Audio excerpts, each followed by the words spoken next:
এক বান্দা আল্লাহ তাআলার কাছে গুনাহ মাফ চাইলে, আপনারা এই মাত্র শুনলেন, ইবলিসকে আল্লাহ তাআলা চ্যালেঞ্জ ছুড়ে বলছে যে আমিও আমার বান্দাকে, বান্দা যতক্ষণ মাফ চাইতে থাকে, তুই যত ধোকাই দাও, আমি আমার বান্দা মাফ চাইতে থাকলে আমি মাফ করতেই থাকব। এটা বহুত সুন্দর কথা, আজীব কথা, আজীব কথা। বান্দা যতক্ষণ আস্তাগফিরুনি, যতক্ষণ বান্দা আমার কাছে মাফ চাইবে, আমি তার কাছে বান্দাকে মাফ করতে থাকব। এজন্য এক মুমিনের হতাশ হওয়ার কিছু নেই, মুমিন হতাশ হওয়ার কিছু নাই। ওয়াল্লাযীনা ইযা ফাআলু ফাহিশাতান আও যালামু আনফুসাহুম যাকারুল্লাহ ফাস্তাগফিরু লিযুনুবিহিম ওয়া মান ইয়াগফিরুয যুনুবা ইল্লাল্লাহ ওয়া লাম ইউসিররু আলা মা ফাআলু ওয়া হুম ইয়ালামুন। আল্লাহ তাআলা বলেন, আমার বান্দা যখন অশ্লীলতা, বেহায়াপনা, অসভ্যতা, নোংরামি, নাফরমানি, পাপ করতে করতে এমনকি নিজের উপরে একেবারে জুলুম করে ফেলছে, নেকি বলতে কিছুই নাই, গুনার সাগরে হাবুডুবু খাচ্ছে, আল্লাহ তাআলা তাকেও আশ্বাস দিছে সে যেন আমি আল্লাহকে স্মরণ করে, বান্দা যেন আমাকেই মনে করে এবং আমি আল্লাহর কাছে নিজের গুনাহের জন্য মাফ চায়, তওবা করে, আল্লাহকে যেন বলে, আল্লাহ আপনি ছাড়া আমাকে মাফ করবে কে? আর আমি জেনে বুঝে আর করব না, আমি ছেড়ে দিলাম। এই তিনটি শর্ত যদি বান্দার কাছ থেকে আল্লাহ পায়, তওবা তিন জিনিসের নাম। পেছনের গুনাহ সমূলে ছেড়ে দেওয়া, কালউ মা কান, একদম গোড়া সহ গুনাহ সম্পূর্ণ ছেড়ে দেওয়া, আইয়াজিমা আন লা ইয়াউদা ইলাইহা আবাদান, এ কথার মজবুত সিদ্ধান্ত দেওয়া যে মাওলা এমন নাফরমানি আমি আর করব না। আর আইয়ান্দামা আলাইহা, লজ্জিত আর অনুতপ্ত হয়ে চোখের এক ফোঁটা পানি পেলে আল্লাহ তাআলার কাছে মাফ চাওয়া। বান্দা যদি এই তিন শর্ত পুরা করে, বান্দা যদি বলতে পারে দিল থেকে, আল্লাহ আমি গুনাহ ছেড়ে দিলাম, আর করব না, ওয়াদা দিলাম, আমি লজ্জিত মাওলা, আমি মাফ চাইলাম, আল্লাহর কসম, আল্লাহ বলেন উলাইকা জাযাউহুম মাগফিরাতুম মির রাব্বিহিম, আমিও ওয়াদা দিলাম বান্দা 90 বছরের গুনাহ আমি একসাথে মাফ করে দিলাম। আসমান ছোঁয়া, হুজুর শুনছেন, আপনারা বলছেন লাউ বালাগাত যুনুবুকা আনানাস সামা, আল্লাহ বলছে বান্দা তোমার গুনাহ যদি আসমান পর্যন্ত পৌঁছে যায়, তবুও যদি মাফ চাও, আমি কোনো পরোয়া করি না, আমি আল্লাহ হক আদায় করে তওবা করলে আমি মাফ করে দেব। গাফারতু লাকা ওয়ালা উবালি, আমি মাফ করে দেব। ইয়া ইবনা আদম লাউ আন্নাকা আতাইতানি বিকিরাবিল আরদি খাতায়া সুম্মা ইস্তাগফারতানি লা তুশরিকু বি শাইআ লা আতাইতুকা বিকিরাবিহা মাগফিরা। আল্লাহ বলে বান্দা তুমি যদি জমিনের বালু কণা পরিমাণ গুনাহ নিয়ে আসো, এই পৃথিবীতে কি পরিমাণ বালুর কণা, 1 লাখ, 2 লাখ, 10 শতক জায়গার মধ্যে যদি ড্রেজার দিয়া বালু ভরাট করে, তো কয়টা বালু কেউ গুণে শেষ করা যাবে? আল্লাহ তাআলা বলেন এই জমিনের সমস্ত বালু কণা সম পরিমাণ গুনাহ নিয়েও বান্দা তুমি যদি আমার কাছে আসো, সুম্মা ইস্তাগফারতানি, অতঃপর আমি আল্লাহর কাছে তওবা করলাম, শর্ত হইল লা তুশরিকু বি শাইআ, আমার সাথে শিরিক করতে পারবা না, আমার সাথে আর কাউরে ডাকবা না, আমার সাথে কারো কাছে চাইবা না, শুধুই আমার কাছে বলবা, শুধু আমার কাছে চাইবা, চোখের পানি ফেলবা আমার কাছে, রাত গভীরে আহাজারি করবা আমার কাছে, হাজত রাওয়া, মুশকিল কুশা, সব প্রয়োজন পূরণকারী, সব পেরেশানি দূরকারী আমাকেই মনে করবা, আমাকেই ডাকবা, আমার কাছেই বলবা, মাফ চাইবা। আল্লাহ বলেন লা আতাইতুকা বিকিরাবিহা মাগফিরা, আমি আল্লাহ ওয়াদা দিলাম সম পরিমাণ মাগফিরাত নিয়ে আমি তোমার কাছে আসব, আমি আসব। হ্যাঁ, ইন আতাইতানি লাইলান আতাইতুকা লাইলান ওয়া ইন আতাইতানি নাহারান আতাইতুকা নাহারান, আল্লাহ বলে বান্দা তুমি রাতে যদি আসো গুনাহ নিয়ে, আমি মাগফিরাত নিয়ে আসবো রাতেই। তুমি দিনে আসলে দিনেই মাফ, রাতে আসলে রাতেই মাফ। তুমি আসবে যখন, আমিও আসবো তখন, আমিও আসবো তখন। তুমি আইসো বান্দা, ইয়া আদম কুম ইলাইয়া আমশি ইলাইকা। আল্লাহ বলে বান্দা তুমি আমার জন্য দাঁড়াও, আমি তোমার জন্য হাঁটবো। ওয়ামশি ইলাইয়া উহারবিলু ইলাইকা, তুমি আমার জন্য হাঁটো, আমি তোমার জন্য দৌড়বো, আমি তোমার জন্য দৌড়ব। তুমি আগাও বান্দা, তুমি 1 কদম, আমি 10 কদম। তুমি হাঁটতে হাঁটতে আসবা, আমি দৌড়তে দৌড়তে মাগফিরাত নিয়ে আসবো। আও বান্দা, লাল্লাহু আশাদ্দু ফারাহান বিতাওবাতি আবদি। আল্লাহ নবী সাল্লাল্লাহু আলাইহি সাল্লাম বলেন, আল্লাহ তাআলা সবচেয়ে বেশি খুশি হন, সবচেয়ে বেশি খুশি হয়, আশাদ্দু ফারাহান, সবচেয়ে বেশি খুশি হয় নবী বলছেন বিতাওবাতি আবদিহি, তার বান্দা যখন তওবা করে। হুজুর যখন বলতেছিলেন আমারও দিল ছুঁয়ে গেছে। হ্যাঁ ঠিকই, 2024 সালের একটা বছর আমারও তো হায়াত থেকে চলে গেছে। এই 1 বছরে আমি কত শত শত মাহফিলে এই তারিখ বলছি, 2024। আমার মনে হয় আল্লাহর ইচ্ছায় এই আজকের এই বিদ্যাকূট মাহফিলেই আমি শেষবারের মতো বললাম 31শে ডিসেম্বর 2024। আজকেই শেষ বললাম, কারণ একটু পরেই 12টার কাঁটা বাজলেই নতুন বছর শুরু হয়ে যাবে। আগামীকাল থেকে 2025 বলতে হবে পৃথিবীবাসী। তাহলে এই জন্য বাপ, প্রিয় ভাই, হুজুরের কথার থেকে আমি আবারও বললাম, আমার হযরত এটা অনুরোধ করলেন, নওজোয়ান সাথীরা, কোন রকমের অসভ্যতা, অশ্লীলতা, বেহায়াপনার কোনো অনুমতি নাই। কোরআন শরীফে আছে, আল্লাহ তাআলা বলেন, ইন্না ইদ্দাতাশ শুহুরি ইনদাল্লাহি 12 শাহরান ফি কিতাবিল্লাহি ইয়াওমা খালাকাস সামাওয়াতি ওয়াল আরদ মিনহা আরবাআতুন হুরুম যালিকাদ দীনুল কাইয়্যিম ফালা তাযলিমু ফীহিন্না আনফুসাকুম।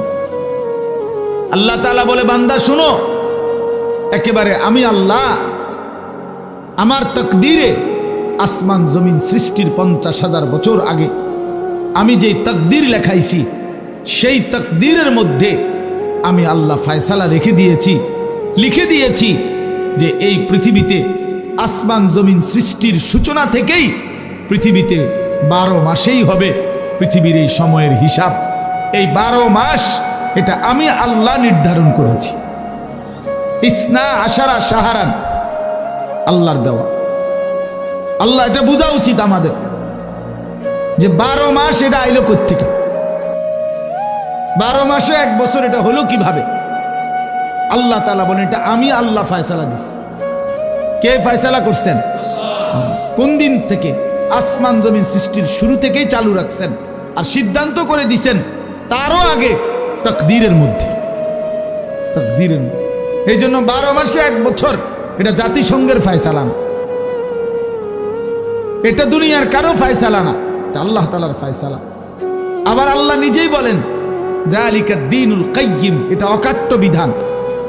এটা পৃথিবীতে ইসরাফিলের ফু পর্যন্ত কেউ নাড়াইতে পারবে না, কেউ না, 1 সেকেন্ড কেউ নাড়াইতে পারে না। ইউকাল্লিবুল্লাহুল লাইলা ওয়ান নাহার, আল্লাহ তাআলা বলেন রাত্র দিন আমি আল্লাহ পরিবর্তন করে থাকি। তাহলে ঘন্টা বদলায় আল্লাহ, মিনিট বদলায় আল্লাহ, সেকেন্ড বদলায় আল্লাহ। ওয়াহুয়াল্লাযী জাআলাল লাইলা ওয়ান নাহারা খিলফাতান, আল্লাহ বলেন আল্লাহই রাত এবং দিন বানান পর্যায়ক্রমে, একবার রাত একবার দিন, একবার রাত একবার দিন। আল্লাহ বলে এটা আমি করে থাকি, আল্লাহ বলেন এটা আমি করে থাকি। বান্দা আজকের এই 31শে ডিসেম্বরের রাতটাকে টেনে লম্বা করে আমি যদি কিয়ামত পর্যন্ত রাত বানিয়ে রাখি, কারো ক্ষমতা নাই আমি আল্লাহকে বাদ দিয়ে আগামীকালকের ভোর এনে দিবে, নতুন আলো আনে দিবে, এমন কোনো ক্ষমতা কারো নাই। আছে কি ভাইয়া? কুল আরাআইতুম ইন জাআলাল্লাহু আলাইকুমুল লাইলা সারমাদান ইলা ইয়াউমিল কিয়ামাহ মান ইলাহুন গায়রুল্লাহ ইয়াতিকুম বিদিয়াইন। সরাসরি কোরআনের আয়াত। আল্লাহ বলে, বান্দা বলো না, আমি যদি আজকের রাতকে টেনে লম্বা করে সারমাদান ইলা ইয়াউমিল কিয়ামা, কিয়ামত দিবস পর্যন্ত দীর্ঘ করে রাখি, রাত বানিয়ে রাখি, মান ইলাহুন গায়রুল্লাহ, আমি আল্লাহকে বাদ দিয়ে কে আছে তোমার, ইয়াতিকুম বিদিয়াইন, যে আগামী কালকের আলো এনে দিবে, ভোর এনে দিবে, কে আছে কেউ? তাহলে আজকের রাত তো আগামী কালকে পরিবর্তন করবে মহান আল্লাহ। তো সেই আল্লাহর নাফরমানি করা, সেই আল্লাহর অবাধ্যতা করা, এটা কিভাবে একজন বিবেকবান, সুস্থ, স্বাভাবিক, কমপক্ষে শেষ এক ফোঁটা ইমানের রক্ত আছে যার শরীরে, এক পবিত্র মায়ের বুকের দুধ খাইছে যেই মুসলমানের বাচ্চা, সে কিভাবে আল্লাহর দেওয়া রাতে, আল্লাহর দেওয়া দিনে, আল্লাহর দেওয়া বছর, আল্লাহর দেওয়া মাস, আল্লাহর দেওয়া প্রতি সেকেন্ডে সে আল্লাহকে বৃদ্ধাঙ্গুলি দেখায়া আল্লাহর নাফরমানির মাধ্যমে কিভাবে উদযাপন করতে পারে? এটা তো কোনো বিবেকবান ইমানদারের কাজ হইতে পারে না, কোনোভাবেই না, কোনোভাবেই না। এই জন্য 31st নাইট হুজুর যেটা বললেন, এটা স্পষ্ট কথা বাপ, এটা আমাদেরও কথা। নওজোয়ান, তুমি প্রতারিত হইও না, মুসলমানের সন্তান তুমি ধোকা খাইও না। 31st নাইট এই বেঈমানরা শুরু করছে, এই কাফেররা শুরু করছে। আল্লাহর কসম, তাদের তুমি নেটে প্রয়োজনে সার্চ দিয়ে দেখো। এই 31st নাইটের মূল বক্তব্য হলো, খ্রিস্টানদের কাছে দুই মুখী একটা মূর্তি আছে, যে এই মূর্তির দুইটা মুখ, সামনে একটা মুখ, পিছনেরটাও একটা মুখ, এই দুই মুখী, দ্বিমুখী একটা মূর্তি। 31শে ডিসেম্বরের শেষ মিনিটে তারা ওই পিছনের মূর্তির মুখের পিছন দিকে দাঁড়াইয়া বলে, হে মহান দেবতা, বিগত 1 বছরের অপরাধ আমরা অনুতপ্ত মার্জনা করো। আর ঘুরে আইসা আবার পরের মিনিটে, নতুন বছরের প্রথম মিনিটে এই সামনের মুখের কাছে আইসা বলে, আগামী 1 বছর হে মহান দেবতা ভালোভাবে রাখো। এই আল্লাহর কসম, এইটা এই দুইমুখী একটি দেবতার কাছে প্রার্থনা করা, এইটাই হলো 31st নাইট। এইটা এরপরে এইটার মধ্যে অসভ্যতার বাকি রং দিছে। এই গান, বাদ্য, নাচ, গান, জিনা, ব্যভিচার, হোটেল, রেস্তোরাঁ, মদের বার, নারী পুরুষের অবাধ মেলামেশা, উলঙ্গপনা, অসভ্যপনা, এগুলো কোনো কুকুর বিড়াল করতে পারে, কোনো জানোয়ার করতে পারে, কোনো ইমানদারের সন্তান করতে পারে না, কোনো মুসলমানের বাচ্চা এটা করতে পারে না, কোনো ইমানদারের সন্তান এটা করতে পারে না। এ তো বেঈমানের আখলাক, এ তো দুশ্চরিত্র, লম্পট। জিনাখোর কখনো পবিত্র হয় না। হারাম সম্পর্ক, বিবাহ বহির্ভূত ছেলে মেয়ের অবৈধ যেই কোনো রকমের সম্পর্ক, এটা তো জিনা, এটা তো ব্যভিচার, ব্যভিচার, ব্যভিচার, ব্যভিচার। এটা অতএব ব্যভিচারিত, ধিক্কৃত, ব্যভিচারিত, ধিক্কৃত কোন জিনাখার, কোন ব্যভিচারী, কোন লম্পট, কোন চরিত্রহীন, সে তো সভ্য, ভদ্র, শিক্ষিত, চরিত্রবান কোন হতেই পারে না।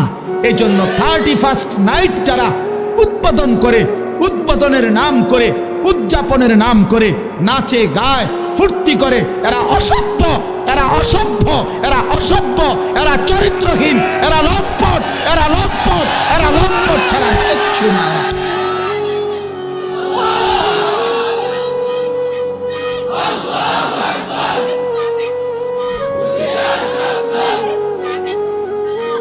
অতএব আমি অনুরোধ করি যুবক, আমার সাফ কথা,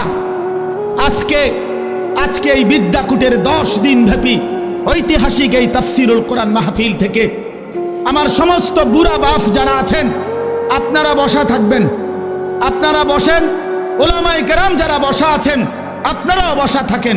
কিন্তু কিশোর, তরুণ, নওজোয়ান, তোমরা যারা এখানে আছো, তোমরা সব দাঁড়ায়া এই বয়স্ক এবং ওলামাদের সামনে ওয়াদা দাও যে 31st নাইটে আমরা থুতু মারি, থুতু মারি, থুতু মারি, থুতু মারি। দাঁড়াও যুবক, দাঁড়াও নওজোয়ান, দাঁড়াও জওয়ান, দাঁড়াও ইমানদার।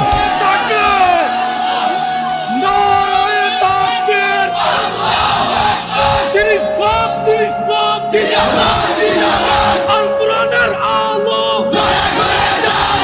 আল হাদিসের আলো, বলেন যে কোরআন মাহফিল 31st নাইটে থুতু মারি, থুতু মারি, বলো থুতু মারি, থুতু মারি।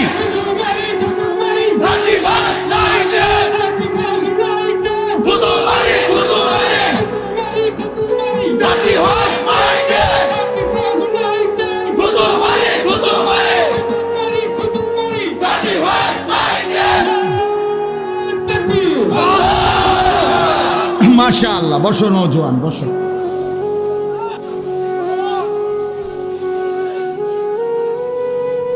ইনশাআল্লাহ আগামীর নওজোয়ান তোমরা, আগামীর ইসলাম তোমাদের হাতে ইনশাআল্লাহ। আগামীর কালেমার পতাকা উড়বে তোমাদের হাতে ইনশাআল্লাহ। 2024 সালের বিদায় নিচ্ছে, 2 উইকেট পড়ছে 2024 সালে ইনশাআল্লাহ। আমার ব্যক্তিগত কথা হলো, অনেকে অনেকভাবে 2024 সালকে মূল্যায়ন করছে। আমার ব্যক্তিগত মূল্যায়ন হলো 2024 সাল উইকেট পড়ার বছর। এবছর প্রথম উইকেট পড়ছে 5ই আগস্টের জালেমের পলায়নের মাধ্যমে। এই বছর দ্বিতীয় উইকেট পড়ছে 8ই ডিসেম্বর সিরিয়ার আরেক জালেম বাশার আল আসাদের পতনের মাধ্যমে। অতএব 5ই আগস্টে 1 উইকেট পড়ছে, 8ই ডিসেম্বর আরেক উইকেট পড়ছে। এই জন্য এবছর বোলিং ভালো হয়েছে, কড়া বোলিং হয়েছে। 24 সাল উইকেট পড়ছে ভালো। ইনশাআল্লাহ আগামীতে আরো উইকেট পড়বে। আগামীর উইকেট ইসরায়েলের ওই কুত্তা প্রধানমন্ত্রী নেতানিয়াহুর উইকেট। ইনশাআল্লাহ ওই উইকেটটাও পড়ে যাবে ইনশাআল্লাহ। ফিলিস্তিনের বিজয় হবে ইনশাআল্লাহ, কালেমার বিজয় হবে ইনশাআল্লাহ। এত রক্ত, এত শাহাদাত, এত খুন, মুমিনের এত রক্তের বিনিময় মহান আল্লাহ দেবে। আল্লাহ আছে, এখনো আছে। যে মালিক 5ই আগস্টের জালেমকে পলায়ন করতে বাধ্য করেছে, 8ই ডিসেম্বরের জালেমকে পলায়ন করতে বাধ্য করেছে, সেই মালিক ইসরায়েলের কুত্তাকেও পলায়ন করতে দিবে ইনশাআল্লাহ। গুজরাটের কসাই ইমানদার মুসলমানকে ইন্ডিয়ার জমিনে গুজরাটে হত্যাকারী যেই জালেম, সেই নরেন্দ্র মোদীর উইকেটটাও পড়ে যাবে ইনশাআল্লাহ। ইনশাআল্লাহ মনে রাখো, অচিরেই যুবক মনে রাখো, বাংলাদেশের গলিতে গলিতে, রাস্তার মোড়ে মোড়ে, বাজারে, মার্কেটে, জেলা, উপজেলা, গ্রামে গঞ্জে মাদ্রাসা গড়ে উঠছে। মুসলমানের সন্তান দলে দলে আল্লাহর কোরআন পড়তেছে, হাফেজে কোরআন হইতেছে। সমাজের দিন মজুর একেবারে খেতে খামারে কাজ করে, তারাও তাদের সন্তানকে হাফেজ বানাচ্ছে। সমাজের একেবারে উচ্চ পদস্থ ব্যক্তি যারা, তারাও তাদের সন্তানকে কোরআনের হাফেজ বানাচ্ছে। এটাই প্রমাণ করে আগামীর পৃথিবী ইসলামের পৃথিবী ইনশাআল্লাহ, আগামীর পৃথিবী কোরআনের পৃথিবী ইনশাআল্লাহ। অতএব 130 কোটি ভারতীয় বেঈমান আমাদেরকে চোখ রাঙ্গাইলে আমরা এক বিন্দুও ভয় পাই না। 130 কোটি ইন্ডিয়ার বেঈমানকে আমরা গণাত ধরি না, গণায় ধরি না। আমগরে আলু দিবে না, আটা দিবে না, পেঁয়াজ দিবে না। আলু, পাটা, আটা, পেঁয়াজ তার আব্বার। মোদি তোর আব্বার এগুলো বলে। মাশাআল্লাহ, মাশাআল্লাহ। অতএব এটা কারো বাপের না, তাদের আলু, আটা, পেঁয়াজ এগুলো মোদির বাপের বলে, ভারতের আব্বার এগুলো। তোদেরকে বেটা 130 কোটি বেঈমানকে যিনি প্রতিদিন চাল, ডাল, আলু, পেঁয়াজ, ভাত, মাছ খাওয়ায়, তিনি তো আমার আল্লাহ বেটা। আরে আমার আল্লাহ, আমি আজকে যারে এশার নামাজে সেজদা দিছি তিনি তোরে খাওয়ায়। আমি আজকে যারে মাগরিবে সেজদা দিছি তিনি তোরে খাওয়ায়। আমি আজকে যারে আসরের নামাজে সেজদা দিছি তিনি তোদেরকে খাওয়ায়। আমি যারে জোহরে সেজদা দিছি তিনি তোদেরকে খাওয়ায়। আমি ফজরে যারে সেজদা দিছি তিনি তোদেরকে খাওয়ায়। বেঈমান, আমার আল্লাহ তোরে খাওয়ায়, তুই আমারে ধমক দেস কেন? কথা বলেন না কেন? ওরা আমগো ইমানদারকে ধমক দেয়। মন্ডাসে অঙ্গে কন্যা বেড়া পাগলামি করো। হ্যাঁ, মাটি ছোট হইতে পারে, মাতৃভূমি ছোট হইতে পারে, 56,000 বর্গ মাইলের লাল সবুজের ওই পতাকার মাঝখানের যে লাল, এটা রং না, এটা শহীদের খুন। অতএব রক্তের বিনিময়ে আজাদি, খুনের বিনিময়ে স্বাধীনতা। কি তামাশা! এদেশ, এই জাতি, এই মাতৃভূমির সন্তানরা যে রক্ত দিতে জানে, এটা তো আমাদের মানচিত্রেই আছে, আছে না? আমাদের এই লাল সবুজের পতাকার লাল, এটা তো শহীদের খুন। অতএব কোনো পরোয়া করার কিছু নেই। ইনশাআল্লাহ যুবক মনে রাখো, আরে আনিস কোনোদিন হয়তো থাকবে না, মাওলানা মিজান থাকবে না, ওলামায়ে কেরাম আমরা হয়তো থাকবো না, কিন্তু আগামীর পৃথিবী দেখবে ইনশাআল্লাহ দিল্লির লাল কেল্লাতে কালেমার পতাকা উড়বে ইনশাআল্লাহ। ইনশাআল্লাহ মনে রাখো, ইনশাআল্লাহ কোনো অসুবিধা নেই। আমরা শহীদ হইলে কোনো সমস্যা নাই। বাংলাদেশে কোনো ষড়যন্ত্র বাস্তবায়ন হবে না। ইসকনের গুন্ডা সন্ত্রাসীদের ষড়যন্ত্র বাংলাদেশে বাস্তবায়ন হবে না। সাদের গুন্ডা, সাদের সন্ত্রাসী এই বাহিনীর দ্বারাও এদেশে দাওয়াত ও তাবলীগের মধ্যে যারা যেই গুন্ডারা ঢুকছে, যেই গুন্ডারা সাদের নাম ধরে, ওই ভণ্ড প্রতারক মুনাফিক তার গুন্ডা সন্ত্রাসীরাও এদেশে টিকবে না ইনশাআল্লাহ। দিল্লির সাদ জানে না এটা বাংলাদেশ, এটা বাংলাদেশ, এটা দিল্লি না, সে জানে না এটা। অতএব এদেশের লক্ষ লক্ষ ওলামায়ে কেরাম, তাওহীদি জনতা, ইমানদারের কলিজায় খুন দিয়েছে। টঙ্গীর বিশ্ব ইজতেমার পবিত্র জমিনকে রক্তে ভাসাইছে যারা, ওরা গুন্ডা, ওরা সন্ত্রাসী। সাদ ভণ্ড, বলো সাদ ভণ্ড, সাদ ভণ্ড, সাদ ভণ্ড। অতএব সাদের কোনো কার্যক্রম, তার অনুসারীদের কোনো কার্যক্রম বাংলাদেশে হতে দেওয়া হবে না। এদেশ শাহজালালের, শাহপরানের, এদেশ ওলামায়ে কেরামের, এদেশ হাটহাজারীর আল্লামা শাহ আহমদ শফি রহমতুল্লাহ আলাইহির নাফরমান এখন হেফাজতে ইসলাম চিনে না, আল্লামা মামুনুল হক চিনে না, আমাদের ওলামায়ে কেরামকে চিনে না, মামুনুল হক তার বাপ মামুনুল হককে চিনে না, হেফাজতে ইসলামকে চিনে না। আরে বেটা বেঈমান, এখনো 2013 সালের 5ই মের রক্তের গ্রান শাপলা চত্বরে গিয়া নাক লাগাও, রক্তের গ্রান পাইবা। ওলামায়ে কেরামের পবিত্র তাজা খুনের রক্তের গ্রান লাগবে। এখনো এখনো রক্ত শুকায় নাই শাপলা চত্বরে। ওরা মুসলিম লেবাসধারী। আরে কোনো কাফেরে মারলে মুসলমান মেনে নিতাম, যে নেতানিয়াহু মারছে, মুদিয়ে মারছে, ট্রাম্পে মারছে, মনটারে বুঝাইতাম। মুসলিম পরিচয়ধারী সারা দিন মিয়া, সারাটা দিন ইজতেমার মাঠে কাজ করছে যেই মানুষগুলো, এই লক্ষ লক্ষ সারা পৃথিবীর ইমানদারদের জন্য মাঠ তৈরি করে 5 ওয়াক্ত নামাজ পড়ে রাত্রি গভীরে যে মানুষগুলো একটু ঘুমাইছে, ঘুমন্ত ইমানদার মুসলমানকে মুসলিম পরিচয়ধারী কোনো ব্যক্তি কিভাবে হত্যা করতে পারে? কিভাবে রক্ত ঝরাইতে? আরে সাদ তুই কি করলি? ওয়াসিফ তুই কি করলি? করলি কি? কি করলি তুই? ইমানদারের রক্ত ঝরাইলি কেমন? মুসলমানের রক্ত ঝরাইলা কেমন? যে হাফেজ সাহেব তালেবে ইলমদেরকে আল্লাহর কোরআন পড়ায়, ওই হাফেজ সাহেব তো কোরআনের পৃষ্ঠা উল্টায় আঙ্গুল দিয়া, এমন পবিত্র হাফেজ সাহেবের আঙ্গুল কাইটা ফেলে দিছে। এই জন্য আপনারাও সতর্ক থাকবেন, এই ভণ্ড সাদের কোনো অনুসারী যেন নবীনগরের জমিনে না থাকে।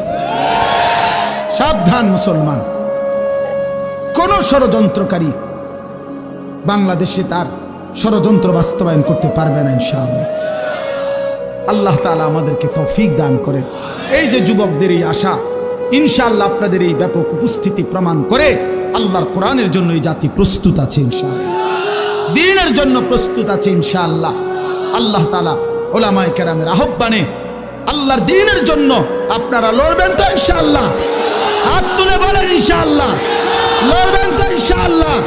উলামায়ে কেরামের তত্ত্বাবধানে থাকবেন তো ইনশাআল্লাহ? আল্লাহ তৌফিক দান করেন, আল্লাহ কবুল করেন। দাওয়াতের কাজ উলামায়ে কেরামের তত্ত্বাবধানে চলবে, তাবলীগের কাজ, তালিমের কাজ, তাজকিয়ার কাজ, জিহাদের কাজ, ইসলামের কাজ, দ্বীনের কাজ উলামায়ে কেরামকে বাদ দিয়ে করা যাবে না। করলে হুসট খাবেন, করলে পিছলা খাবেন, করলে ক্ষতিগ্রস্ত হবেন, করলে দুশ্মনের খপ্পরে পড়ে আখিরাত বরবাদ করবেন। যেন অনুরোধ করলাম আল্লাহ তাআলা আমাদেরকে সচ্চা ঈমান দান করেন, আমাদেরকে ঈমানের মজবুতি দান করেন। ভাই বললেন মাশাআল্লাহ, আমার হুজুর বলছেন এতক্ষণ তওবার কথা, ফিরে আসার কথা। তো এক যুবক, এক ভাই যোগাযোগ করছে, সে তার জিন্দেগি পাল্টাইতে চায়। আমি তো হুজুর আলহামদুলিল্লাহ প্রতিনিয়ত অসংখ্য যুবকের চিঠি আমার কাছে আসে, চিঠি দেয়, কাগজে লিখে, মোবাইলে মেসেজ পাঠায়, আমার ঘনিষ্ঠ সাথীদের কাছে জানায়। আলহামদুলিল্লাহ প্রতিদিন বিশ্বাস করেন বাংলাদেশের যুবক ছেলেরা আল্লাহর দিকে ফিরতেছে, গুনাহ ছেড়ে দিচ্ছে ইনশাআল্লাহ। গুনায় মজা নাই, নারীর ছবি দেখতে দেখতে আর সুখ নাই, উলঙ্গ দৃশ্য দেখতে দেখতে আর সুখ নাই। অসংখ্য যুবকের চেহারা, সুরত, শরীর, যৌবন, শারীরিক ক্ষমতা, যৌবনের ক্ষমতা সব নষ্ট করে ফেলছে, সব চরিত্রহীন হইয়া বরবাদ করে দিছে। আজ দুদু অন্ধকার ছাড়া, মরিচিকা ছাড়া আর কিছুই দেখে না। এজন্য যুবক ছেলে তোমাদেরকে বলি, ভাই নষ্ট হইও না, নষ্ট হইও না। 7 জন যুবক হিম্মত করে দাঁড়াইছিল, আসহাবে কাহাফের 7 জন যুবক।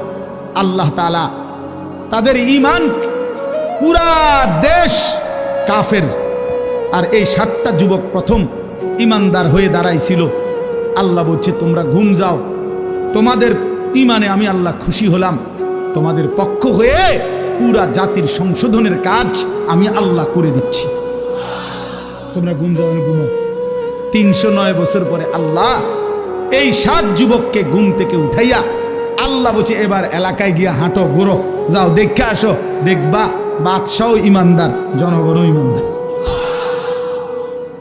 কি ঘটনা আসহাবে কাহাফ, 7 যুবক।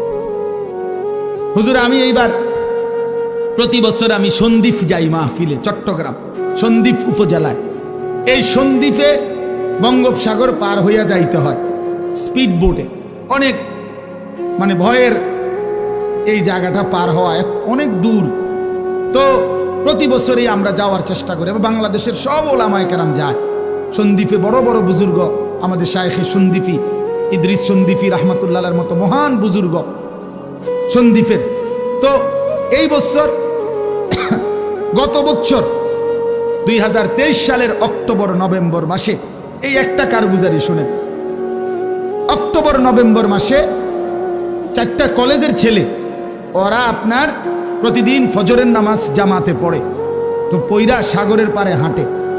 একদিন তারা গত বছর নিজেদের মধ্যে বলতেছে, যাচ্ছা আমরা যে প্রতিদিন ফজর পড়ি, হাঁটি, তা আমরা একটা কাজ করি, চলো না হাইটা আমরা এই সকাল টাইমটা আমাদের বন্ধুদেরকে ফজরের নামাজের জন্য উঠাই, ফজর ক্যাম্পেইন, ফজরের জন্য গণসংযোগ করি, চলো। এই কথা নিয়ত করে 4 বন্ধু কি করবে, কার কাছে যাবে, একটা খসড়া পরিকল্পনার জন্য একটা কাগজ খুঁজছে, আর এই যে লেখি আমরা লোক, কখনই কাগজ নাই তাদের, এই মুহূর্তের লগে সাথে কাগজ ছিল না। তো এই ছেলেটা বলতেছে, কয় হুজুর সিগারেটের একটা প্যাকেট সাগরের পার থেকে খুঁজে নিছি, নিয়ে সিগারেটের প্যাকেটের ওই ভিতরের অংশটা সাদা না, এইটা বইয়ে লিখছি, লেখা ঠিক করে আমরা কোথায় কোথায় যাব, কেমনি কেমনি করব, এই শুরু করলাম কাজ, ফজর ক্যাম্পেইন, মানে ফজরের জন্য গণসংযোগ করা। এরপরে আলহামদুলিল্লাহ দেখেন এই বছর 19শে নভেম্বর আমি এরকম এটার মতো হবে, আরো বড় হবে প্যান্ডেল, ওই সন্দ্বীপের সবচেয়ে বড় মাদ্রাসা, যিনি পুরা সন্দ্বীপ উপজেলা ইত্তেহাদুল উলামার সভাপতি, মুরব্বী হুজুরের মাদ্রাসার মাহফিল। ওরা আমারে বলছে আগে যে হুজুর রাত্রে যেখানে মাহফিল হবে সেখানে ফজরের পরে ওই প্যান্ডেলে আমাদের মাহফিল, মানে ওদের আলাদা। আমি ঠিক আছে, আমি যেহেতু রাতে থাকবো, তোমগো ফজরের পরে অসুবিধা নাই, আমি আসি। সকালবেলা ফজরের নামাজের পরে এরা আসতে শুরু করছে পোলাপাই, মনে আধা ঘন্টার ভিতরে পুরাটা মাঠ পূর্ণ হয়ে গেছে, সব কিশোর তরুণ যুবক। আল্লাহর কসম, দাঁড়াইয়া ওরা, এই ছেলে বলতেছে হুজুর আমাদের এই 1 বছরের মেহনতে আমরা এই 4-5 জন যুবক শুরু করছিলাম ফজরের জন্য ডাকা। আল্লাহর দয়া 1 বছরে 4,500 ছেলে লিস্টি করা আমাদের প্রতিদিন ফজরের নামাজ জামাত। কি করতে পারে যুবক? যুবক চাইলে এই সমাজের প্রত্যেকের হাতে হাতে মদের বোতলও তুলে দিতে পারে, যুবক চাইলে প্রত্যেকের হাতে হাতে নামাজের মুসল্লাও তুলে দিতে পারে। যুবককে আল্লাহ শক্তি দিছেন, আল্লাহ তো শক্তি দিছেনই কাজ নেওয়ার জন্য, না তো শক্তি কেন দিলেন? আল্লাহ তাআলা যৌবন কালকে বলছেন কুওয়াত, শক্তি। আল্লাহুল্লাযী খালাকাকুম মিন দুফিন, আল্লাহ বলছে তোমাদেরকে আমি সৃষ্টি করেছি দুফ, দুর্বল অবস্থায়, তার মানে শিশুকাল। সুম্মা জাআলা মিন বাদি দুফিন কুওয়াতান, অতঃপর সেই দুর্বলতার পরে আমি তোমাদেরকে দিলাম শক্তি, মানে যৌবন। সুম্মা জাআলা মিন বাদি কুওয়াতিন দুফান ওয়া শাইবা, পুনরায় আবার সেই শক্তির থেকে আবার ফিরিয়ে দিলাম দুর্বলতা এবং বার্ধক্য। তাহলে বোঝা গেল শিশুকালও দুর্বল, বৃদ্ধকালও দুর্বল, তাহলে শক্তি কখন? আল্লাহ কোরআনে বলছে। এই জন্য অনেক নওজোয়ান, আমি তোমাদের জন্য দিল থেকে দোয়া করি বন্ধু, রাত এই গভীরে আমরা প্রত্যেকেই এই 10 দিন ব্যাপী ঐতিহাসিক এই তাফসীরুল কোরআন মাহফিলে তোমরা নিজেকে পরিবর্তনের সিদ্ধান্ত নাও। ঠকবা না ইনশাআল্লাহ। আল্লাহকে সেজদা দিয়ে কেউ ঠকে না, প্রিয় নবী সাল্লাল্লাহু আলাইহি সাল্লামকে অনুসরণ করে কেউ ঠকে না। আল্লাহ তাকে দামি বানায় দুনিয়াতেও আখিরাতেও। আখিরাতেও কোনো পাপী, কোনো চরিত্রহীন, কোনো লম্পট, কোনো দুশ্চরিত্র বন্ধু সে মানুষের কাছে ঘৃণিত হয়, ঘৃণিত হয়। তোমরা যারা 5 ওয়াক্ত নামাজ পড়ো না, তোমরা লজ্জিত ঘৃণিতই হবা ভাইয়া। আল্লাহ তাআলা আমাদের সন্তানদেরকে বুঝার তৌফিক দান করেন। আমি শুধু আয়াত পড়ছি, অল্প একটু বলি, তাইলেই আমার কথা শেষ। এই কোরআনুল কারীমের এই সূরার তরজমাটুকু বলি।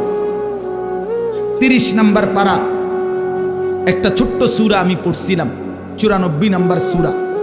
এটা আমার বলার উদ্দেশ্য আছে, এই পড়ার উদ্দেশ্যটা হইল এটার মধ্যে আমাদের প্রিয় নবী সাল্লাল্লাহু আলাইহি সাল্লামকে সরাসরি আল্লাহ তাআলা সম্বোধন করে নবীজি সাল্লাল্লাহু আলাইহি সাল্লামকে কিছু কথা বলেছেন এবং নবীজির মর্যাদা, সান্ত্বনা, ইজ্জত, আজমত আল্লাহ তাআলা তুলে ধরেছেন। এখানের মূল বিষয়টা হইল প্রিয় নবী সাল্লাল্লাহু আলাইহি সাল্লাম 40 বছর বয়সে তিনি যখন ইসলাম প্রচারের দায়িত্ব পেলেন, আল্লাহ বললেন মানুষকে আল্লাহর দিকে ফিরাবার, তখন 1 মিনিট শুধু চিন্তা করেন যে নবীজি সাল্লাল্লাহু আলাইহি সাল্লাম 1 মিনিট ভাবেন, শুধু 40 বছর বয়সে আল্লাহ পাক যখন ওনাকে দায়িত্ব দিলেন তখন তিনি কোন সমাজে দাঁড়াইলেন। 1 নম্বর কথা হলো আল্লাহ তাআলা তাকে যেই জিম্মাদারি দিলেন, এই দায়িত্ব পালনের জন্য এই মুহূর্তে তার সাথে একজন সহযোগিতাকারী কেউ নেই। প্রথম দিন কল্পনা করেন যে কেউ নাই, উনি একাই। আচ্ছা, 2 নাম্বার, সমাজের ডান দিক থেকে বাম দিকে, উত্তর দিক থেকে পূর্ব, দক্ষিণ দিকে, পূর্ব থেকে পশ্চিম দিকে, অর্থাৎ এই সমাজের নবীর সমাজটা একটা জায়গায় তাকাইলে কোথাও কোনো আলো নাই, কোথাও কি নাই, মানে এই আলো না। ইনসানিয়াত, মনুষ্যত্ব বলতে, মানবতা বলতে কিচ্ছু নেই। আল্লাহ চেনে না, আখিরাত চেনে না, ইবাদত বুঝে না, মৃত্যু কি জানে না, কবর কি বুঝে না, আখিরাত বলতে কিছুই জানে না। পৃথিবীর সমস্ত অপরাধ এক কথায় যা হইতে পারে তার সব কিছু তারা তখন করতেছে, ঠিক কিনা? চুরি, ডাকাতি, জিনা, ব্যভিচার, মদ, জুয়া, সুদ, ঘুষ, ধর্ষণ, নির্যাতন, লুণ্ঠন, ছিনতাই, রাহাজানি, মূর্তি পূজা, শিরিক, কুফর, সব কিছু 16 আনা। এখন এই অবস্থায় একটি গোটা পৃথিবীর মানুষকে সংশোধনের জন্য একজন রাসূলকে দায়িত্ব দেওয়া হইল। উনি যদি 1 মিনিট চিন্তা করে, হায় আল্লাহ কোন দিক দিয়ে শুরু করবো, কেমনে শুরু করবো, বুঝামু কেমনে, কারে কমু কিতা, যে এই পরিমাণ সদর বদর এটি বাইল করবো কেমনে আমি, ঠিক না কথাটা? চিন্তা করলে কি পরিমাণ অন্ধকার। আমরা ইতিহাসের বইতে বলছি যে 3W ছিল আরবের মানুষদের নিত্যদিনের অভ্যাস। 3টা ডব্লিউ, ইংরেজি ডব্লিউ আর কি, একটা অক্ষর আছে না ইংরেজিতে, একটা হলো ওয়ার মানে যুদ্ধ মারামারি, 2 ওমেন নারী, 3 ওয়াইন মানে মদ। যুদ্ধ, নারী, মদ, এই 3 জিনিস ছিল তাদের নিত্যদিনের কাজ। মারামারি, হানাহানি, মদের আড্ডা, জুয়ার আড্ডা, নারীর আড্ডা, এই ছিল জীবন। আপনি আশ্চর্য হবেন, আমি নিজে পড়ছি এবং হুজুর মাজা খাসিরাল আলাম বিইনহিতাতিল মুসলিমিন যে বইটা, মুসলিম উম্মার পতনে বিশ্বের কি ক্ষতি হলো, সৈয়দ আবুল হাসান আলী নদভী রাহমাতুল্লাহ লিখিত সেই পৃথিবী বিখ্যাত বই। ওলামায়ে কেরামের অক্ষরে অক্ষরে বর্তমান যুগ চাহিদা অনুপাতে আমি নওজোয়ান আলেম যারা আছেন আপনাদেরকে অনুরোধ করলাম এই বইটা পড়েন, এখানে লাইনে লাইনে পড়েন। আল্লামা আবু তাহের মিসবাহ দামাত বারাকাতুহু আদিব সাহেব হুজুর অনুবাদ করছে, এটা পড়েন, ফায়দা হবে। 1450 বছরের ইতিহাস বুঝবেন। তো ওইখানে আছে যে এই জাহিলি সমাজে একটি মতবাদ ছিল, একজন ধর্মগুরু ঘোষণা দিছিল তখনকার সময়ে নবীজির আগমনের পূর্বে 3 জিনিসে কারো কোনো একক মালিকানা নাই, সবার সমান মালিকানা। 3টা জিনিসের মধ্যে, 1 আগুন, আগুন সবার মালিকানা, 2 পানি, 3 নারী। নাউযুবিল্লাহ, কথা বুঝেন নাই? আগুন, পানি, নারী, কারো একক অধিকার নাই। নারী যেখানেই থাকুক, যার কার এটা কোনো কথা নাই, যার যেখানে ইচ্ছা উপভোগ করবে, তার কোনো ব্যক্তি স্বাধীনতা, ব্যক্তি পরিচয় বলতে কিছু নেই। এত জঘন্য ছিল সমাজ, এত নিকৃষ্ট ছিল সমাজ। সেই সমাজটাকে পরিবর্তন করার জন্য আল্লাহ তাআলা নবী সাল্লাল্লাহু আলাইহি সাল্লামকে বলছেন। আপনি চিন্তা করে দেখেন কত বড় ভারী দায়িত্ব। আমার যদি বলে যে এই বাংলাদেশের অথবা আমার ইউনিয়নের সবডি মদখোর, ফুট্টাখোর, বাবাখোর, ডাইলখোর, ইয়াবাখোর, এগুলারে ঠিক করা, তো আমার জান শেষ। এরপরে তো সুদখোর, ঘুষখোর রয়েছে আলাদাই, বাকি সিটার বাটফার তো আলাদাই আছে। শুধু বাবাখোর ঠিক করতে গেলে তো আমি দাদাখোর হয়ে যাব, আমার হায়াত শেষ হয়ে যাবে। তাইলে রাসূলুল্লাহ কথাটা খেয়ে আমি একবারে বললে ফেলবো অর্থ, শুধু প্রেক্ষাপটটা বলতেছি। নবী সাল্লাল্লাহু আলাইহি সাল্লামকে তাইলে আল্লাহ তাআলা কত বড় ভারী জিম্মাদারি দিছে। শুধু আরব না, নবীজি শুধু আরবে না, গোটা পৃথিবীর সংশোধন। আল্লাহু আকবার, গোটা পৃথিবীর সংশোধনের দায়িত্ব আল্লাহ দিছেন।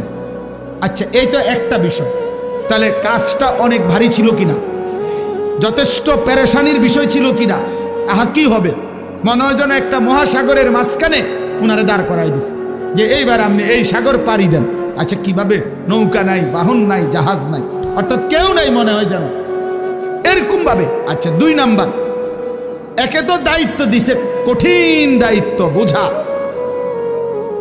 এবার আল্লাহ তাআলা বলছেন আরেকটা কথা, ফাস্তাকিম কামা উমিরতা। বন্ধু সাবধান, আপনাকে যে আদেশ করা হয়েছে, যে দায়িত্ব মানুষের সংশোধন, আমার বান্দাদের পরিবর্তন, এটার থেকে এক সুতা, এক চুল আপনি কিন্তু নড়বেন না। ফাস্তাকিম, মজবুত থাকেন, অটল থাকেন, অবিচল থাকেন, সুখে থাকেন আর দুঃখে থাকেন, জুলুম করুক, অত্যাচার করুক, নির্যাতন করুক আর বিদ্রুপ করুক, পাথর মারুক আর উটের নারী ভুড়ি চাপায় দোক, আপনারে পাথর মারুক আর যাই করুক, আপনার পেটে ভাত থাকুক কিংবা না থাকুক, আপনার সাহাবীদেরকে অত্যাচার করুক আর শহীদ করুক, ফাস্তাকিম, আপনি কিন্তু এক সুতা, এক চুল নড়বেন না। আপনার কাজ, আপনার দায়িত্ব, আপনার জিম্মাদারি আপনি আদায় করবেন। তাহলে এবার দুইটা বিষয়, এক, দায়িত্বটা অনেক ভারী, আবার বলছে বাদন যাইতো না, ছাড়ন যাইতো না। বিষয়টা কেমন কঠিন হয়ে গেল, কঠিন হয়ে গেল কিনা। রাসূলুল্লাহ সাল্লাল্লাহু আলাইহি সাল্লাম এই পেরেশানি, চিন্তা, উম্মতের ফিকির, সংশোধনের ফিকির, মানুষকে আল্লাহর দিকে ফিরাবার ফিকির, নবীজির অবস্থা হয়েছে যেন এমন যে কোমর বাঁকা হয়ে যাইতেছে, অর্থাৎ টেনশনে, আহা আমি কি করব, কিভাবে করব। তো আল্লাহ তাআলা বলেন, বন্ধু এই সব কিছুর মোকাবেলায় আপনি শুধু এবার শুনেন, যার আল্লাহ আছে তার তো সবই আছে, তার সবই তো আছে। তা আমি সব ব্যবস্থা করতেছি, আপনারা দায়িত্ব দিয়া, আমি তো আজাইর না, আমি আপনার জন্য সিস্টেম করতেছি, সবটা আমি সিস্টেম করে দেব। আপনি শুধু মজবুত থাকেন, আপনি শুধু কাজে নামেন, বাকিটা আমি দেখব। তো রাসূলুল্লাহ সাল্লাল্লাহু আলাইহি সাল্লাম সিদ্ধান্ত নিলেন কাজে নামবেন, আল্লাহর দ্বীন প্রচার করবেন মজবুতির সাথে। তো আল্লাহ তাআলা বলেন, এবার আমার কুদরতি ব্যবস্থাপনা আপনার জন্য শুনেন। এক, আলাম নাশরাহ লাকা সাদরাক, আমি আল্লাহ প্রথম আপনার দিল, আপনার কলিজার ভিতরে ইলম, হিকমত, আখলাক, হিম্মত, ইস্তেকামত, শুজাআত, বীরত্ব, যা দরকার আল্লাহর দ্বীন পৃথিবীর শেষ প্রান্ত পর্যন্ত পৌঁছাবার জন্য, তার সবটা আমি আল্লাহই আপনার সিনাতে দিয়ে দিলাম। এবার নবী মক্কার কুরাইশদের সামনে, হাদিসে আছে, একদিন ঘোষণা দিছে যে মক্কাবাসী, আসমানের সূর্য আমার যদি হাতে দাও, চাঁদটাও যদি আমার হাতে এনে দাও, আর আমারে যদি বলো কালেমার দাওয়াত ছেড়ে দিতে, আল্লাহর কসম মুহাম্মদ এক সেকেন্ড আল্লাহর দ্বীনের দাওয়াত ছাড়বে না। এই কলিজার মধ্যে আল্লাহ এমন ঈমান দিয়েছে, ওয়াল্লাহি লা ওয়াদাতুমুশ শামসা ফি ইয়ামিনি ওয়াল কামারা ফি ইয়াসারি ওয়া আমারতুম আন আতরুকা হাদিহি দাওয়া লান আতরুকাহা হাত্তা উনাফিজাহা আও আমুতা ইলাল্লাহ। হয় জমিনে কালেমা বাস্তবায়ন হবে, নয় আমি শহীদ হয়ে আল্লাহর কাছে ফিরে যাব, কিন্তু মাঝখানে কোনো কম্প্রোমাইজ নেই, মাঝখানে কোনো কিছু নেই, এইরকম মজবুত। তাহলে আল্লাহ তাআলা বলেন, বন্ধু আপনার সিনার মধ্যে যা দরকার ইসলামের জন্য, দ্বীন প্রচারের জন্য, কালেমার প্রচারের জন্য, সমস্ত কিছুর মোকাবেলায় আমি আল্লাহ তা পূর্ণ দিয়ে দিয়েছি। দুই, ওয়াদানা আনকা বিজরাক আল্লাযী আনকাদা যাহরাক, যেই টেনশন, যেই চিন্তা, যেই পেরেশানি, যেই অস্থিরতা আপনার বোঝার মতো আপনার কাঁধে চাপছিল, আমি আল্লাহ নিজে আপনার সেই বোঝা, যা আপনার পিঠ নুয়ে দিছিল, কোমর মনে হয় বাঁকা করে দিছিল টেনশনে, অস্থিরতায়, আমি নিজ হাতে তা দূর করে দিয়েছি, আমি নিজ হাতে দূর করে দিয়েছি। আপনি শুরু করছেন, আমি আল্লাহ একজন একজন করে আপনার পক্ষে ইমানদার আনতে থাকছি।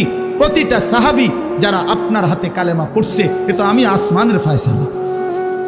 উলাইকাল্লাযীনা ইমতাহানাল্লাহু কুলুবাহুম বিত্তাকওয়া, আমি পরীক্ষা করে করে সাহাবী পাঠাইছি, অতএব আপনার বোঝা আমি আল্লাহই হালকা করে দিয়েছি। এরপরে আল্লাহ বলেন, আরো অনেক ব্যাখ্যা আছে, আমি শুধু সংক্ষেপে বললাম। এরপরে আল্লাহ বলেন, 3 নাম্বার ব্যবস্থাপনা হইল, আপনারে ওরা বিদ্রুপ করে, এই মানুষগুলো আপনারে কখনো বলে পাগল, কখনো বলে কবি শায়ের, কখনো বলে আপনি আবলাহ, নির্বোধ, আপনাকে জাদুকর বলে, বিভিন্ন কিছু জুলুম অত্যাচার করে, আপনারে বিদ্রুপ করে, আপনাকে লজ্জিত লাঞ্ছিত করে। আল্লাহ বলে, বন্ধু ঘাবড়াবেন না, ওয়ারাফা'না লাকা যিকরাক, গোটা মাখলুকাতের উপরে আমি আল্লাহ আমার পরে আপনার মর্যাদা সবকিছুর ঊর্ধ্বে তুলে দিয়েছি। বাদাজ খুদা বুজুর্গ তুই কিসসায়ে মুখতাসার, আমি আল্লাহর পরে আপনার মর্যাদা সমস্ত সৃষ্টির উপরে। যেন আল্লাহ মেরাজে নিয়া আরশে আজিমের উপরে দাঁড় করাইয়া আল্লাহ যেন নবীকে বলছে, বন্ধু নিচের দিকে তাকায় দেখেন, আমার গোটা সৃষ্টি আপনার কদমের নিচে, আপনি গোটা মাখলুকাতের ঊর্ধ্বে, আমি আল্লাহর পরে, অতএব এটাই আপনার মর্যাদা। এরপরে আল্লাহ যেন বললেন, বন্ধু ওই আজানে দেখেন আপনার আমার নামের সাথে আপনার নামও বলতেছে, ওই একামতে শুনেন আমার নামের সাথে আপনার নামও বলতেছে, ওই নামাজে শুনেন ওই দেখেন আমার বান্দা বসে বসে আত্তাহিয়াতু পড়ছে, একটু পরেই খেয়াল করবেন আল্লাহুম্মা সাল্লি আলা মুহাম্মদ, আপনার নামও নিতেছে। ও কবরের দিকে তাকায় দেখেন মুনকার নাকির প্রশ্ন করতেছে আমার বান্দাকে, আমার নামও নিছে, আপনার কথাও জিজ্ঞাসা। দেখেন দেখেন দেখেন আপনার কথাও জিজ্ঞাসা করছে। হাসরের ময়দানেও শুনবেন আপনার নাম, জান্নাতেও শুনবেন আপনার নাম। ইদা দুকিরতু জুকিরতা মাই, আমি আলোচিত হলে আপনিও আলোচিত হবেন। আমি আছি তো আপনি বন্ধু আছেন। আমার ইজ্জত সম্মান থাকবে তো আপনার সম্মানও থাকবে।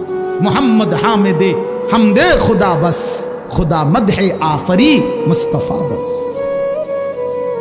আল্লাহর প্রশংসায় মোহাম্মদই যথেষ্ট, মোহাম্মদ সাল্লাল্লাহু আলাইহি সাল্লামের প্রশংসায় আল্লাহই যথেষ্ট। এরপরে আল্লাহ বলেন ইন্না মাআল উসরি ইউসরা, ইন্না মাআল উসরি ইউসরা। আল্লাহ বলে বন্ধু ঘাবড়াবেন না, আমি জানি দ্বীনের এই কাজ করতে গিয়ে, আল্লাহর দিকে মানুষকে ডাকতে গিয়ে, আমার কালেমার দাওয়াত দিতে গিয়ে প্রতি মুহূর্তে আপনি কষ্ট পাবেন, যন্ত্রণা। কষ্টের পরে আমি আল্লাহ আপনার জন্য ইউসর, শান্তি রাখছি, স্বস্তি রাখছি, নিরাপত্তা রাখছি। ঘাবড়াবেন না। দেখবেন বন্ধু 10 বছরে 20 বছরে মুসলমান হইছে যে কয়জন, দেখবেন মক্কা বিজয়ের দিন দেখবেন একদিনে মুসলমান হয়ে গেছে 20 বছরের চাইতে বেশি। তার মানে আপনি অল্প সময় মেহনত চালায়া যান, একটা সময় দেখবেন আপনার দলে দলে কাতারে কাতারে লোকেরা আল্লাহর দ্বীনের দিকে, ঈমানের দিকে, ইসলামের দিকে আসতেছে। সর্বশেষ কথা হলো আল্লাহ তাআলা বলেন ফাইদা ফারাগতা ফানসাব ওয়া ইলা রাব্বিকা ফারগাব। আমি আগেই বলছি অনেক ব্যাখ্যা আছে, কিন্তু মূল বক্তব্য হলো এইটা। এই কথার দ্বারা শেষ। আল্লাহ বলছে বন্ধু, আল্লাহ আদর করতে বলছে, যেটা আমার হুজুরও বলতে চাইছিলেন। সারাদিন আপনি মানুষকে কালেমার দাওয়াত দিছেন, তাবলীগ করেছেন, ইমামত করেছেন, সাহাবায়ে কেরামকে তালিম দিয়েছেন, জিহাদের কাজ করেছেন, সারাদিন ব্যস্ত ছিলেন মানুষকে নিয়ে। আপনার পক্ষেও কেউ ছিল, আপনার বিরুদ্ধেও বহুজনের ষড়যন্ত্র ছিল। সারাদিনের এই পেরেশানি অস্থিরতা শেষ করে আপনি যখন রাত্রিবেলা অবসর হবেন, তো রাত গভীরে আমার কাছে আইসেন, আমার কাছে আইসেন বন্ধু। একাকী তাহাজ্জুদের সেজদায়, তাহাজ্জুদের মুসল্লায় আইসেন। আমি আপনার আদর করে হাত বুলায়া সারাদিনের ক্লান্তি মুছে দেব। ইদা ফারাগতা ফানসাব ওয়া ইলা রাব্বিকা ফারগাব। রাত গভীরে আইসেন আমার কাছে, আমি আদর করে দেব, আমি ধুয়ে মুছে আপনার ক্লান্তি দূর করে দেব, আমি আপনারে সোহাগ করব। আমি বন্ধু আপনার ইজ্জত, মর্যাদা, সম্মান, সান্ত্বনা আপনাকে দিতেই থাকবো। ওয়ালাকাদ না'লামু আন্নাকা ইয়াযীকু সাদরুকা বিমা ইয়াকুলুন ফাসাব্বিহ বিহামদি রাব্বিকা ওয়া কুম মিনাস সাজিদিন। আল্লাহ বলে বন্ধু জানি আমি লোকেদের মন্দ কথা শুনে আপনার মনটার মধ্যে কষ্ট লাগে, তবে যখনই আপনার মনে কষ্ট লাগে আপনি আমার তাসবিহ পড়েন, আমারে সেজদা দিয়েন, আমি আল্লাহ আপনার দিল শান্ত করে দেব। এজন্য রাত গভীরে আবারও ওই কথা আমার হুজুর বলছেন আপনাদের কাছে, শেষ রাত্রের আমল, শেষ রাত্রের কান্না, শেষ রাত্রের রোনা জারি বান্দাকে যেন আল্লাহ তাআলা একান্তই নিজের করে নেন। নিজের আল্লাহ যেন বলে বান্দা তুমি একদমই একা, আমি আল্লাহ তোমার সামনে। বলো বান্দা তোমার যা কিছু মনের যত কষ্ট, দুঃখ, বেদনা, যা চাওয়া রাতের অন্ধকারে আমাকে বলো, আমি সব দেব, সব দেব, সব দেব। এই জন্য নবীকে আল্লাহ বলছে বন্ধু সারাদিনের মেহনত থেকে যখন অবসর হবেন ফানসাব, এবার আপনি আলাদা রাত্রিবেলা পরিশ্রম করবেন, ইবাদত, দোয়া, জিকির, তেলাওয়াত, তাহাজ্জুদ, কান্নাকাটির জন্য আমার দিকে ফিরবেন। আমি আল্লাহ আপনার সমস্ত ক্লান্তি, পেরেশানি, দুঃখ দূর করে দেব। এজন্য শেষ একটা কথা বলি, তায়েফের ময়দান থেকে নবীজি সাল্লাল্লাহু আলাইহি সাল্লাম যখন রক্তাক্ত হয়ে ফিরে আসছিলেন, তখন যেই রাত্রিবেলা যেই আঙ্গুর খেজুরের বাগানে নবী আশ্রয় নিছিলেন, তো সেদিন রাত্রে রক্ত মাখা শরীর নিয়ে আল্লাহর নবী রাত গভীরে একটা লম্বা দোয়া করছিলেন। হাদিসে এই দোয়াটা আছে, লম্বা দোয়া। নবীজি সারাটা শরীর রক্তাক্ত, পায়ের জুতার সাথে লেগে গেছে জমাট রক্ত। এই অবস্থায় রাত্রি অন্ধকারে নবী গভীর রজনীতে আল্লাহ তাআলার কাছে লম্বা দোয়া করছিলেন চোখের পানি ফেলে। ওইখানে একটা কথা নবীজি সাল্লাল্লাহু আলাইহি সাল্লাম বলছিলেন যে আল্লাহ, আপনি আমারে ইলা মান তাকিলনি, এই মাওলা, আপনি আমারে কার কাছে পাঠাইলেন? কার কাছে পাঠাইলেন? ইলা বাঈদিন ইয়াতাজাহামুনি, আপনি বুঝি আমারে এমন দূরের অপরিচিত মানুষের কাছে পাঠাইলেন যারা আমারে, আমি তাদেরকে আপনার দিকে ডাকলাম, তারা আমারে এইভাবে পাথর মারলো? কোন নবীকে বুঝি মানুষ এভাবে মারে? কল্যাণকামীকে মানুষ বুঝি এভাবে মারে? আম ইলা আদুবিন মাল্লাকতাহু আমরি, নাকি আপনি আমার এমন কোন দুশমনের কাছে পাঠাইলেন যার উপরে আমার কোনো ক্ষমতাই ছিল না? আপনি আমারে কার কাছে পাঠাইলেন? কিন্তু এই মনের আবেগ, এগুলো বইলা এই একটা কথা হুজুর বলছে নবীজি, এটাই আমাদের শেষ কথা। আমার নবীজি তখন বলছি, আল্লাহ, যা বলছি তা তো মনের কষ্টে বলছি, কিন্তু শেষ কথা হলো মাওলা, ইন্নাম তাকুন আলাইয়া গাদাবুন ফালা উবালি, শুধু রাত গভীরে বলেন, আপনি যদি আমার উপরে নারাজ না হন, আপনি যদি আমার উপরে রাগ না করেন, আপনি যদি খুশি থাকেন, ফালা উবালি, আমি কোনো পরোয়া করি না, আমি কোনো পরোয়া করি না। এই পাথরের আঘাত সয়ে গেলাম, শুধু আপনি বলেন আপনি আমার উপরে রাজি কিনা।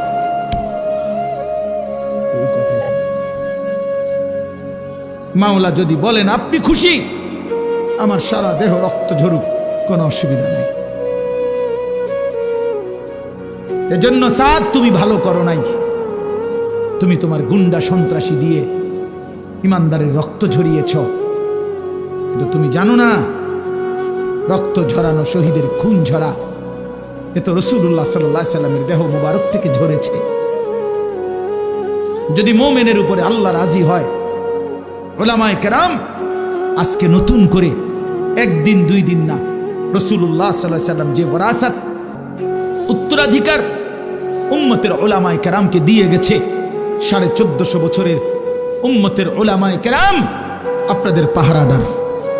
আপনারা শুনতে চাইলেও আমরা বলবো, আপনারা শুনতে না চাইলেও আমরা বলবো, যেখানেই অন্যায়, যেখানেই কুফর, যেখানেই শিরিক, যেখানেই বিদআত, যেখানেই গোমরাহি, সেখানেই উলামায়ে কেরামের প্রতিবাদ। এটা চলতেই থাকবে, এটা চলতেই থাকবে, এটা চলতেই থাকবে, এটা চলতেই থাকবে। এই জন্য যুগ যুগ ধরে উলামায়ে কেরাম আপনাদের ঈমান আমলের পাহারাদারি করে, পাহারাদারি করে। ইমাম মুহাম্মদ রাহমাতুল্লাহ আলাইহি সারা রাত ঘুমাইতেন না, আমরা কিতাবে নিজে পড়ছি। ইমাম আবু হানিফার ছাত্র ইমাম মুহাম্মদ সারা রাত ঘুমাইতেন না, মাসআলা লিখতেন, ফতোয়া লিখতেন। তো উনারে জিগাইতো, হযরত আপনি ঘুমান না কেন?